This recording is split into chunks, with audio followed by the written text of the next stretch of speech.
Hello everyone, today I'll show you how to change your light shaft settings in Destiny 2.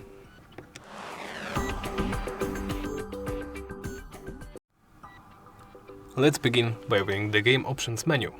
Press this button right here, the escape key or the corresponding key on your controller or keyboard. Then go into settings. Once in the settings, make sure you're in the video tab and scroll down. Make sure you're in the advanced video section, and as you can see, light shafts are right here. You can change their quality between medium and high. Set it to your preferred option and then simply apply the changes. And that's it. Thank you for watching, and please remember to like, comment and subscribe.